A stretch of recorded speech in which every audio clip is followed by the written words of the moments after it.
Кухня прямо на лестничной площадке. 3 раскладушки, импровизированная спальня. Старый телевизор видал времена и получше, но все еще показывает новости нашей страны. Горячий чай приходится пить среди сумок с вещами. Здесь же и обедать. Чем придется. В таких условиях 2 инвалида Отечественной войны народа Абхазии первой и второй группы живут уже больше недели. Ночью прохладно, но идти некуда, признаются ветераны. Вот и приходится влачить такое существование. Что делать, как быть, мне необходимо. У меня нету вообще крыши нигде. Вообще я сколько обращался к правительству. Власть сказали, соглашайся на любую квартиру и мимо отремонтируем. Вот они начали делать, окна уже поставили и начинали ремонт делать. В этот момент переворот получился, и все, и так и осталось. Много лет назад государство выделило им жилье. Одному в родном Ткварчале, другому, отцу 5 детей, в Сухуме. Но в этих квартирах, как говорят ветераны, невозможно жить. Нужен капитальный ремонт, вплоть от электрики и сантехники. В однокомнатной толпимся, все квартиру снимаем за 5000. Вот в этом месяце, в конце месяца кончается оплата этой квартиры. Дальше больше я не знаю, куда, чего. В 2008 году я как-то пытался, чтобы видели мне квартиру, видели 5-комнатную, но она в ужасном состоянии. Пойти на такой шаг их вынудила острая необходимость. Неоднократные обращения к руководству страны не дали результатов. Несмотря на распоряжение президента оказать содействие, помощь к ним так и не пришла. Ветераны рассказывают, ответ один – в казне нет денег. А ждать и дальше, когда они появятся, у них больше нет ни сил, ни здоровья. Все мы эти годы жили в чужих квартирах, у родственников. Теперь живем в настоящее время в чужой выкупленной в русской квартире, которая на нас никогда не оформится. Нас 5 человек, у нас маленькие дети, семья большая, не помещаемся в чужой 2-комнатной квартире. Я что, буду сторожить русскую квартиру?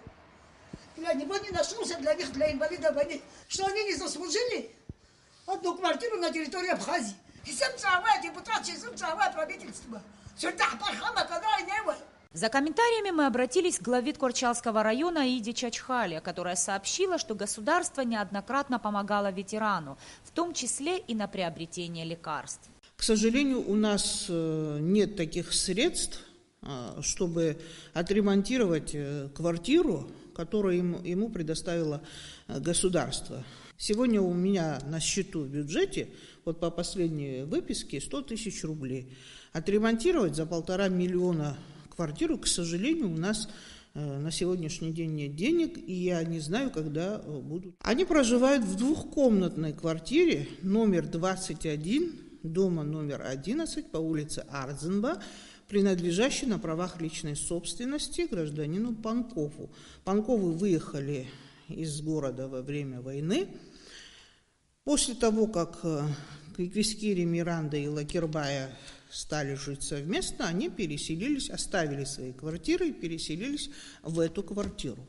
И в данный момент они там проживают. Распоряжением главы администрации Ткварчалского района, это предыдущий глава Тимур Гого, выделил семье Лакербая квартиру 3-комнатную по улице Гуля, квартира номер 2, дом номер 2. Они прописались в эту квартиру, но они там не проживают. Да, там нужен ремонт. Чтобы Лакербай отремонтировал эту квартиру, он несколько раз обращался и к городским властям, и вышестоящим.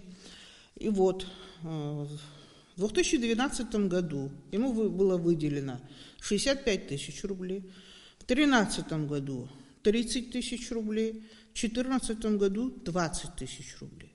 К сожалению, в нашем городе квартир в хорошем состоянии нет. Все они нуждаются в ремонте. Как оказалось, в нашей стране проблемы с жильем испытывают 300 инвалидов Отечественной войны. Из них более 100 нуждаются в срочной помощи. Многие живут с родственниками в стесненных условиях, другие свою пенсию отдают на аренду жилья. С этой проблемой мы знакомы, и эта проблема не возникла вот сегодня и вчера. То есть эта проблема стоит уже на протяжении 20 лет. Понятно, что люди тоже, находясь в такой ситуации критической, что негде им жить, и идут на такие меры. Естественно, мы не оправдываем это неправильно. Мы слава богу, в правовом государстве живем, и у нас должно быть все по закону. На сегодняшний день 320 человек, именно инвалидов войны, стоят на учете, на приобретении жилья. 107 человек у нас находятся в такой экстренной тяжелой ситуации, где они находятся на квартирах, на съемных квартирах, они платят деньги, со своей пенсии 7500 получают, 5000 платят за квартиру. Ну, такая беда существует. Тем более он инвалид первой группы, мы будем рассматривать, то есть и мы уже ходатайство написали на главу администрации Тугачевского района, на имя нашего куратора Беслана Федоровича Эшба. Девятиэтажный дом при въезде в Агудзеру, в котором сейчас находятся ветераны, собственность Сухумского физико-технического института. Его реконструкция осуществлена в рамках совместного проекта СФТИ и Росатома. Жилье предназначено сотрудникам института. Недавно были распределены квартиры, часть из них по квоте администрации Гулрыбского района. Дом уже распределен, он к администрации района или к нашему правительству не имеет никакого отношения, за исключением того, что находится на территории Абхазии. Как мы распределяем или кому мы выделяем, согласовывается, генеральный директор согласовывает с Росатомом, они в курсе, они курируют, они контролируют и наши финансы, и наше все имущество. Так просто кому попало или кому-то отдавать без согласования с руководством Росатома не имеет никто права. Об этом знают и руководство нашей страны, знают и руководство района.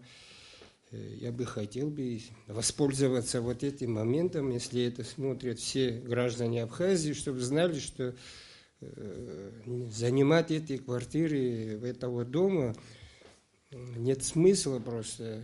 Уходить с лестничной площадки ветераны не собираются. Они намерены здесь жить, пока государство не поможет решить проблему с жильем. Насколько их хватит, сказать сложно, ведь слабое здоровье, подорванное войной, ежедневно дает о себе знать. Да и условия жизни никак не способствуют его стабилизации, даже несмотря на помощь и сопереживание жильцов. Нис Фаршба, Михаил Братухин, Тимур Гогохи, Астамур Гожба. Абхазское телевидение.